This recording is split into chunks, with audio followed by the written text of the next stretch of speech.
நோன்பையும் 13 நாள் தராவி தொழுகைகளையும் நிறைவேற்றுவதற்குண்டான ஷரீர ஆஃபியத்தையும் தௌஃபீக்கையும் அல்லாஹ் நமக்கு தந்தான். இனி வரக்கூடிய எல்லா நோன்புகளையும் தராவி தொழுகைகளையும் நிறைவேற்றுவதற்குண்டான ஷரீர ஆஃபியத்தையும் தௌஃபீக்கையும் அல்லாஹ் நம் அனைவருக்கும் தந்தருள்வானாக.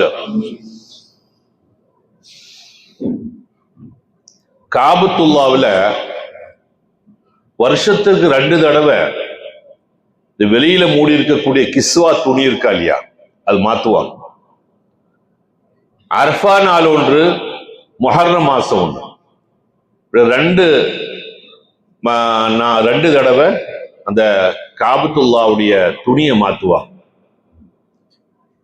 ஏன் இந்த 2 நாள் தேர்ந்தெடுத்தாங்கன்னு சொன்னீங்கன்னா, அரஃபா அன்னைக்கு எல்லா ஹாஜிமாருமே அரஃபாவுக்கு போயிடுவாங்க. இங்க யாரும் இருக்க மாட்டாங்க. 100% ஹாஜிமார் எங்க இருப்பாங்க? அரஃபால இருப்பாங்க. அவங்க வந்தது அதுக்கு தானே, ஹஜ்ஜுக்கு தானே வந்தாங்க. இங்க யாரும் உள்ளூருக்குள்ள யாரும் இருக்க மாட்டாங்க, மக்காவில் யாரும் இருக்க மாட்டாங்க. அந்த குறிப்பிட்ட அந்த ஏரியால இருக்கக்கூடிய மட்டும்தான் இருப்பாங்க. அப்ப அது ஃப்ரீயா துணியை மாத்தலாம். துணி மாத்துறது ஃப்ரீயா மாத்தலாம். யாரையும் கஷ்டப்படுத்தவோ யாருக்கு புத்திமுட்டு கொடுக்கவோ தேவையில்லை. முஹர்ரம்ங்கிறது இஸ்லாத்தினுடைய புது வருஷம். அந்த புது வருஷத்துல ஒரு தடவை துணியை மாத்துவாங்க. இப்படி 2 தடவை துணியை மாத்துவாங்க. அதே மாதிரி காபத்துல்லாவை திறந்து உள்ள போகக்கூடிய அந்த சில மாசங்கள்ல சில நேரங்கள்ல அந்த காபத்துல்லா உள்ள போய் அங்க இருக்கக்கூடிய அரசர்கள், யாராவது கெஸ்ட் யாராவது இருந்தா, மந்திரிமார்கள், இவங்க எல்லாம் உள்ள போய் ஜம்சம் தண்ணி ஊற்றி அப்படி துடைப்பாங்க. துடைச்சிட்டு 2 ரக்காத் எல்லாரும் தொழுது போட்டு வெளியே வருவாங்க. வேற யாருக்கு அது கொடுக்க மாட்டாங்க. உங்களும் ஆளுங்களை கேட்டு பார்த்தாங்க, கிடைக்கல. ஒரு தடவையாவது நான் உள்ள போயிட்டு வரட்டான்னு கேட்டேன். அப்போ அந்த இது யாருக்கு கிடைச்சதுன்னு கேட்டா, நபிகள் நாயகம் ஸல்லல்லாஹு அலைஹி வஸல்லம் அவர்கள் மக்கா ஃபத்ஹுடைய நேரத்துல ரசூலுல்லாஹ் உள்ள எடுத்து கால் வைக்கிறாங்க. அதுக்கு அடுத்த கட்டம் யாருக்கு கிடைச்சது? ஹஜ்ரத் அபூபக்கர் சித்திக் ரலியல்லாஹு அன்ஹு. அவங்களும் உள்ள போனாங்க. உள்ள போய் எல்லாம் கழுகி தொடச்சு 2 ரக்காத் தொழுதுட்டு வந்தாங்க. அப்போ ரசூலுல்லாஹ்வுக்கு பின்னால அடுத்த அந்தஸ்து அபூபக்கர் சித்திக் அவர்களுக்கு தான் அப்படிங்கிறது பல விஷயங்கள்ல நமக்கு கிடைக்குது. அதே மாதிரி இஸ்லாத்துடைய ஆரம்ப கட்டத்துல அபூபக்கர் சித்திக்குடைய தந்தை அபூ குஹாஃபா ரொம்ப எதிர்ப்பு தெரிவிச்சாரு. மகன் இஸ்லாத்துல போனதுல இருந்து ஒவ்வொரு விஷயமா அவரு எதிர்ப்பு தெரிவிச்சுக்கிட்டே இருந்தார். ஆனா அபூபக்கர் சித்திக் ரலியல்லாஹு தஆலா அவருடைய அம்மாவை கொண்டு போய் ரசூலுல்லாஹ்வுடைய கையை பிடிச்சு இஸ்லாத்துல சேர்த்திட்டார். ஏற்கனவே உம்முல் ஹைர்னு பேர், அவங்களுக்கு பேர். இந்த தந்தையை கொண்டு, அத்தாவை கொண்டு எப்படியாவது இஸ்லாத்துல சேர்த்தணும் ஆசையாவது. கடைசியில வயசான காலகட்டத்துல கையில குச்சியை ஊனிக்கிட்டு இந்த புருவமெல்லாம் நிறைச்சு போச்சு. இருந்தாலும் அபூபக்கர் சித்திக் அத்தா விடமாட்டேன், முஸ்லீம் ஆக்கிட்டு தான் விடுவேன் அப்படிங்கக்கூடிய அந்த வாஷியில கொண்டு போய் ரசூலுல்லாஹ்ட்ட கொண்டு போனாங்க. கொண்டு போறது அத்தாவுடைய கையை அபூபக்கர் நல்லா பிடிச்சிருக்கிறாரு. நல்லா பிடிச்சி, கண் நடக்க முடியாது, கையில் குச்சி ஊனி இருக்கிறேன். அப்ப இதை பார்த்த உடனே ரசூலுல்லாஹி ஸல்லல்லாஹு அலைஹி வஸல்லம் என்ன செஞ்சாங்க? ஒரு வயசானவர் வர்றாரு, அது தன்னுடைய நண்பர், தன்னுடைய க்ளோஸ் ஃப்ரெண்ட் அபூபக்கர் சித்திக்குடைய அத்தா வர்றாருன்னு தெரிஞ்சு எந்திரிச்சு வர ஆரம்பிச்சாங்க. அபூபக்கர் சித்திக் விடல, யார் ரசூலுல்லாஹ் அங்கேயே உட்காருங்க, உங்களை அவங்க பார்க்கணுமே தவிர நீங்க போய் அவங்கள பார்க்க கூடாது. நீங்க அங்கேயே இருக்கணும். உங்களை அவர் வரட்டும், உங்கள்கிட்ட வரட்டும். அதான சிஸ்டம், முறை அதுதானே. இஸ்லாத்துக்கு வரக்கூடியவங்க ரசூலுல்லாஹ்விட்ட போய் கலிமா சொல்லணும். அப்படி அவரு ரசூலுல்லாஹ்வை போய் பக்கத்துல போய் ரசூலுல்லாஹ்வுடைய கையை பிடிச்சு அஷ்ஹது அல்லா இலாஹ இல்லல்லாஹ் வ அஷ்ஹது அன்ன முஹம்மது ரசூலுல்லாஹ்னு சொல்லி இஸ்லாத்துல சேர்ந்தார். அத்தாவும் அம்மாவும் இஸ்லாத்துல வந்தது அபூபக்கர் சித்திக்குடைய குடும்பம் மட்டும்தான். வேற யாருடைய அத்தாவும் அம்மாவும் 2 பேரும் இஸ்லாத்துக்கு வரவே இல்லை. உடனே அத்தா வந்திருப்பாரு, இல்லைன்னா அம்மா வந்திருப்பாரு, இல்லைன்னா 2 பேரும் வந்திருக்க மாட்டாங்க. இப்படித்தான் இருந்தது அவரு. ஆனா அபூபக்கர் சித்திக்குடைய அத்தாவும் அம்மாவும் 2 பேருமே முஸ்லிம் ஆகி விட்டார்கள். இந்த பாக்கியம் அவங்களுக்கு கிடைச்சது. இப்போ அபூபக்கர் சித்திக் ரசூலுல்லாஹ் பார்த்து ஒரு வார்த்தை சொன்னாங்க. என்ன தெரியுமா? அல்லாஹ்வுடைய ரசூலே, எனக்கு எங்க அத்தா இஸ்லாத்துல வந்ததை பத்தி எனக்கு ஒரு பெரிய ஆச்சரியம் இல்லை. ஆனா உங்களை வளர்த்து ஆளாக்கி உங்களுடைய பெரியத்தா அபூ தாலிப் இஸ்லாத்துக்கு வந்திருந்தா நான் ரொம்ப சந்தோஷப்பட்டிருப்பேன். 6 வயசுல இருந்து 50 வயசு வரைக்கும் ரசூலுல்லாஹ் வளர்க்கறது யாரு? அபூ தாலிப் இல்லையா? பெரியத்தா. ரசூலுல்லாஹ்வுடைய மேடையில ஒரு ஈச்சை எறும்பு கூடி பட விட மாட்டாரு. அவ்வளவு ஒரு கேடைய போல ரசூலுல்லாஹ்வுக்கு துணையா இருந்தவரு கடைசி வரைக்கும் களிமா சொல்லல. கடைசி வரைக்கும் அவர் களிமா சொல்லவே மாட்டேன்ட்டார். கேட்டாங்க, அத்தா அத்தா கெஞ்சினர். ரசூலுல்லாஹி ஸல்லல்லாஹு அலைஹி கெஞ்சினாங்க, எப்படியாவது நீங்க வந்துருங்க அப்படின்னு. என்னுடைய அந்த மதத்திலிருந்து நான் வர்ற மாதிரி இல்லை, நான் இப்படியே இருந்துட்டு போற மகனே, என்னை விட்டுறமான மகனே அப்படின்ட்டாரு. கடைசி வரைக்கும் வரல. அதைத்தான் அபூபக்கர் சித்திக் சொன்னாங்க, எங்கத்தா வர்றது விட உங்க பெரியத்தா இஸ்லாத்துக்கு வந்திருந்தா நான் ரொம்ப சந்தோஷப்பட்டிருப்பேன். உங்களுக்கும் ரொம்ப சந்தோஷம் கிடைக்கும். உங்களுடைய சந்தோஷத்தை எனக்கு பெருசு, உங்களுக்கும் சந்தோஷமா இருந்திருக்கும். ஆஹா, என்னுடைய பெரியத்தா இஸ்லாத்துக்கு வந்துட்டாரு, ஆனா வரமாட்டேன்ட்டாரு.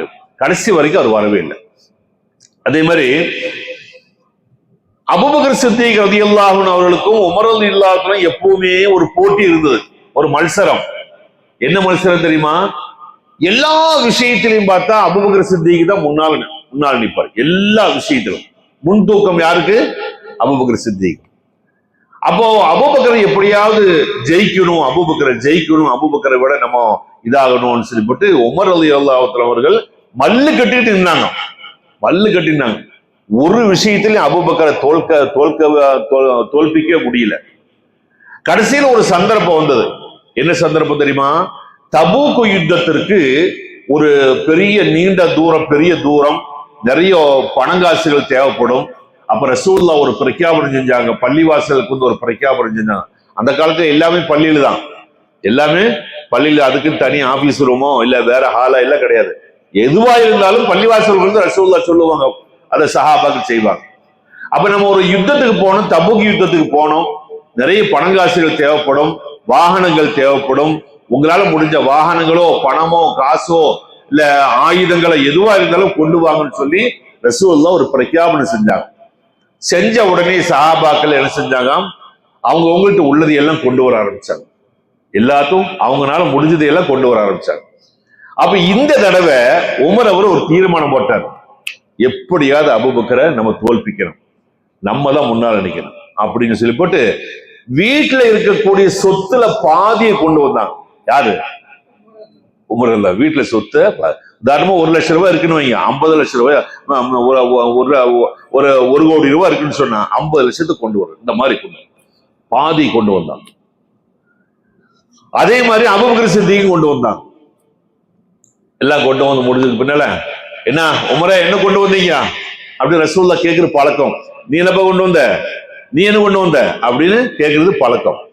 அப்ப உமர்கிட்ட கேட்டாங்க, உமரே நீ என்ன கொண்டு வந்தீங்க அப்படின்னு.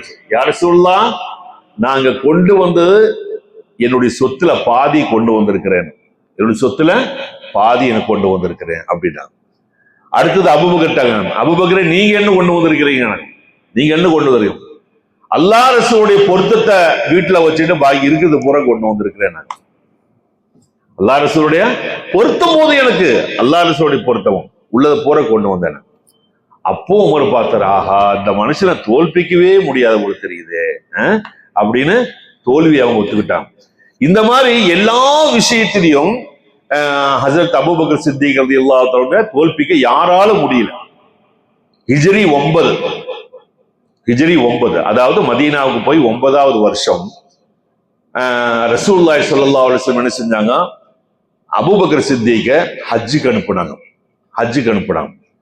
அந்த வருஷம் போலான்னு ரசூலுல்லாஹ் நாடுனாங்க, ஆனா போகல. என்ன காரணம் கேட்டீங்கன்னு சொன்னா, அப்போ வந்து இந்த நிர்வாணமா ஆடை இல்லாம வஸ்திரம் இல்லாம காபத்துல்லாவை சுத்தக்கூடிய ஒரு பழக்கம் அன்னைக்கு முஸ்லிம்கள்ட்ட இருந்தது. இன்னைக்கும் சில இடங்கள்ல நடக்குது. சில இந்துக்கள்லாம் சில அப்படி செய்யறாங்க. மழை வரணும்னு சொன்னா மழை பெய்யறதுக்காக வேண்டி ஒரு பெண்ணை நிர்வாணமா ஓட்டுனா ஓடுனா மழை பெய்யும் அப்படிங்கக்கூடிய விசுவாசம் எல்லாம் இன்னைக்கு இருக்கத்தான் செய்யுது. அன்னைக்கு இருந்தது, அன்னைக்கு அப்படி. அப்ப காபத்துல்லாவை ஆடை இல்லாமல் வஸ்திரம் இல்லாமல் காபத்துல்லாவை சுத்தக்கூடிய ஒரு பழக்கம் இருந்தது. இது ரசூலுல்லாஹ்வுக்கு தெரிஞ்சு என்ன செஞ்சான்னு கேட்டீங்கன்னு சொன்னா, அந்த வருஷம் ஹிஜ்ரி 9க்கு ஹஜ்ஜுக்கு போல, ஹிஜ்ரி 10க்கு தான் ரசூலுல்லாஹ் கடைசி கட்டத்துல போனாங்க. ஹிஜ்ரி 9க்கு அபூபக்கர் சித்திக் அவர்கள் ஹஜ்ஜுக்கு போனாங்க. ஹஜ்ஜுக்கு போறது நிறைய ஆடுகளை ரசூலுல்லாஹ் கொடுத்து அனுப்பி இதை போய் அங்க போய் அருங்கன்னாங்க. இதை போய் அங்க ஹஜ்ஜில் கொண்டு போய் அருங்கன்னு சொல்லப்படி நிறைய ஆடுகளையும் கொடுத்து அனுப்பினாங்க. போன அபூபக்கர் சித்திக் ரலியல்லாஹு அன்ஹு என்ன செஞ்சாங்க தெரியும்? முதல் வேலையா யாரெல்லாம் நிர்வாணமாக காபத்துல்லாவை சுத்துறாங்களோ, வஸ்திரம் இல்லாமல் ஆடை இல்லாமல் யாரெல்லாம் அவங்கள ஆட்டி ஓட்டுனாங்க. போங்க, அல்லாஹ்வுடைய காபத்துல்லால ஆடை இல்லாம வஸ்திரம் இல்லாம எல்லாத்தையும் தடுத்து நிறுத்தினாங்க. தடுத்து நிறுத்தி ஹஜ் எல்லாம் முடிச்சதுக்கு பின்னால ரசூலுல்லாஹ் சொன்னாங்க, அபுல் ஹஜ் அப்படின்னாங்க. அபுல் ஹஜ்ல முத ஹஜ் செஞ்சது யாரு? அபூபக்கர் சித்திக் ரலியல்லாஹு அன்ஹு. அப்ப நம்ம செய்யக்கூடிய ஹஜ்ஜுடைய எல்லா பங்கும் யாருக்கு கிடைக்கும்? அபூபக்கர் சித்திக் கிடைக்கும். அவங்கதான் முதல் ஹஜ். அதுக்கு பின்னால லாஸ்ட் ஹிஜ்ரி 10ஆம் வருஷம் தான் ரசூலுல்லாஹ் 1,24,000 நபிமார்களோடு பெரிய ஒரு கூட்டத்தோட ரசூலுல்லாஹ் ஹஜ்ஜுக்கு வந்தாங்க. பின்ன அதே மாதிரி ரசூலுல்லாஹ் கடைசி ஒரு ஆயத்தை இறங்குச்சு. கடைசி ஒரு ஆயத்து, அல்யௌம அக்மல்து லகும் தீனகும் வ அத்மம்து அலைக்கும் நிஅமதி வ ரதீது லகுமுல் இஸ்லாம் தீனா. அல்யௌம அக்மல்து லகும் தீனகும், உங்களுடைய தீனை நான் பூர்த்தியாக்கி தந்து விட்டேன். எப்போ? ரசூலுல்லாஹ்வுடைய கடைசி காலகட்டத்திலேயாக்கு இந்த ஆயத்து இறங்குது. உங்களுடைய தீன் பூர்த்தி ஆகியாச்சு, இனி ஒண்ணு இதுல சேர்த்துறதுக்கோ கூட்டுறதுக்கோ குறைக்கிறதுக்கோ ஒண்ணுமில்ல. தீனை நான் பூர்த்தியாக்கி தந்து விட்டேன். அல்யோம் அக்குமல் திலக்கும் தீனக்கும் வாத்துமம் அடைக்கும் நியமத்தி, என்னோட நியமத்துகள் பூரா உங்களுக்கு நான் பரிபூர்ணமாக்கி தந்து விட்டேன். ஒரு அதீத்துலக்கும் இஸ்லாம் தீனா, இஸ்லாம் என்கக்கூடிய மார்க்கத்தை மதத்தை உங்களுக்கு நான் மார்க்கமாக ஆக்கி தந்திருக்கிறேன். இப்படிங்கிறது தான் கடைசி ஆயத்து, ரசூலுல்லாஹ்க்கு இறங்கின ஆயத்து. இதை கேட்ட உடனே நிறைய பேர் சந்தோஷப்பட்டாங்க, நம்மளோட தீன் எல்லாம் பூர்த்தி ஆகிட்டாங்க. அதாவது 63வது வயசு ரசூலுல்லாஹ் இந்த ஆயத்து இறங்கி கிட்டத்தட்ட ஒரு 3 மாசம் பக்கத்துல தான் ரசூலுல்லாஹ் உயிரோடு இருந்தாங்க, ஹயாத்தோடு இருந்தாங்க. அப்ப என்ன அர்த்தம்? ரசூலுல்லாஹ் வந்த வேலை முடிஞ்சுன்னு அர்த்தம். அப்படித்தானே? இந்த ஆயத்துடைய அர்த்தம் என்னங்க? தீனை பூர்த்தி ஆகியாச்சு, இன்னும் ரசூலுக்கு வேலை இருக்குதா? போஸ்ட்மேன் போஸ்ட் கொடுத்து தந்துட்டான்னு சொன்னா போயிட வேண்டியதானே? அதே மாதிரி ரசூலுல்லாஹ் வந்தாங்க, தீனை தந்தாங்க. தீனை தந்த பின்ன ரசூலுக்கு வேலை இருக்கா? இல்ல. இது யாரு புரிஞ்சா? அபூபக்கர் சித்திக் புரிஞ்சாங்க. அபூபக்கர் சித்திக் மட்டும்தான் புரிஞ்சாங்க. தீனை பூர்த்தி ஆக்கிட்டா ரசூலுல்லாஹ்வுடைய வேலை முடிஞ்சது. அப்ப ரசூல் கூடிய சீக்கிரம் என்ன செய்வாங்க? இந்த பூமியை விட்டும் போயிருவாங்க நினைச்ச உடனே கூமரையோன்னு அழுதாங்க, உளுந்து அழுதாங்க. இந்த அழுகையினுடைய ரகசியம் யாருக்குமே புரியல. கேட்டப்பதான் சொன்னாரு, நம்முடைய தீன் அல்லாஹ் பூர்த்தி ஆக்கிட்டான், அப்ப நம்முடைய ரசூல் கூடிய சீக்கிரம் நம்மை விட்டு போயிருவாங்க அப்படிங்கிறத இதனுடைய அர்த்தம் என்பதாக ஹஜ்ரத் அபூபக்கர் சித்திக் ரலியல்லாஹு அன்ஹு அவர்கள் மற்றவர்களுக்கு சொல்லி காட்டினார்களாம். அப்போ ஹஜ்ரத் அபூபக்கர் சித்திக் ரலியல்லாஹு தஆலா அன்ஹு அவர்கள் தான் ரசூலுல்லாஹ்வுக்கு பின்னால் அடுத்த ஸ்தானம் அவர்களுக்கு தான் அப்படிங்கிறத பல விஷயமாக பல ரூபத்தில் அல்லாஹும் ரசூலும் நமக்கு வெட்டமாகி தந்திருக்கிறார்கள். அப்படிப்பட்ட உத்தமராக நாமும் வாழ்வதற்கு முயற்சி செய்ய வேண்டும். அல்லாஹ் அதற்கு தௌஃபீக் செய்வானாக. அஸ்ஸலாமு அலைக்கும் வரஹ்மத்துல்லாஹ்.